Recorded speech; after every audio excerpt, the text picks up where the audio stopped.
thiên hi mirum pa ban tu ken a in chunga hin ngay lâu mi say mắt ngay lâu mi say khi mà thiên cú long chunga hin in lẽ lâu lẽ suy lăng mun lẽ dây giống nhau để ăn cùng đi dây giống nhau để ăn ngay đi thì cú long chunga ban đi mi long hết cả đồ túc thà cha cả đồ thà na he dây tin đã các bạn tàu lai thì đồ thà lắc tàu na cả bẹt na kiến lắc tàu lai chim tê cả dây cái bẹt na hin đã cả đồ na he anh thấy khun lai đi cả cái chuyện đó đi in cái bẹt na lai anh thấy cả anh cú long chuan in ya tập túc này suy cái bẹt na lai cái nó chuyện cú long chuan suy đi cho lâu tâm túc anh ấy trả tâm túc anh ấy đi chung bẹt ha anh điประเทศตรงที่อารมณ์ตุกไหนอาเซียนผ่านนะที่ลงเสียดอาเซียนผ่านไงจะถึงทับฝั่งไหนอะอาเซียนผ่าน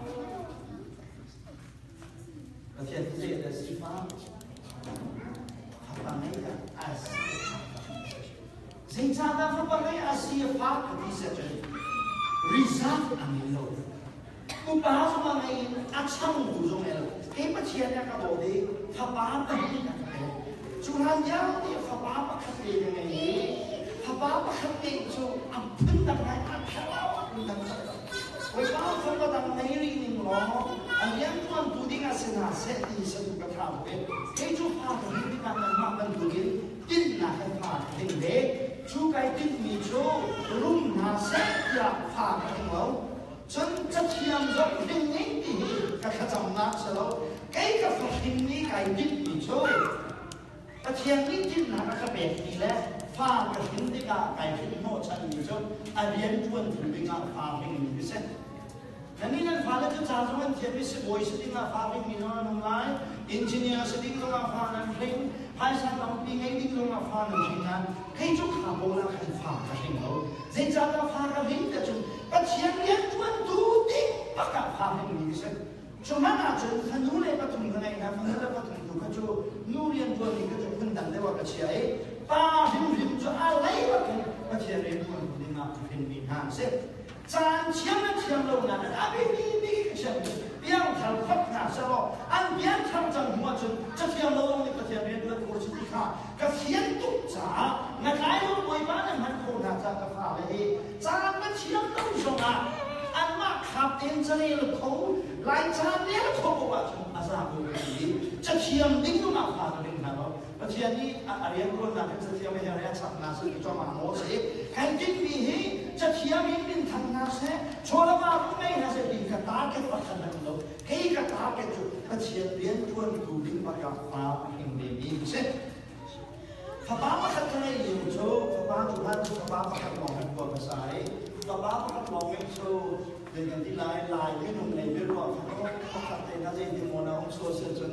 ริซาองพิโลกันที่อาทิตย์นี้แหละบางสามตรงที่น่าจะผ่านกันมีผ่านไหนลายเด็กครูอาจจะเป็นที่โชว์พาประคัดฟ้าประคัดลงในจุดกระเสียไหนฉะนั้นก็เทียนนี่ทัวร์กันช่วยพระดังกันเบียดีประคัดอาเจติมงประคัดตามที่ริซาจนกับหินนี้จะสลบไหนมินุ่มในครัวกับชิมเบียที่สิประเทียนฮีเสียดายกันได้เดี๋ยวจะทำอะไรกันไปประเทียนฮีทำอะไรกันจนอามานากินไก่มากกระลุมเดียวกับฟ้าอุปาค่ะไม่ดังกับเอ็ดนาสมเสด็จเจตตาลีอันนี้ยังต่างเลยประเทียนฮีเสียดายอาศีฟ้าไงเงาเลยจะทำอะไรกันอาศี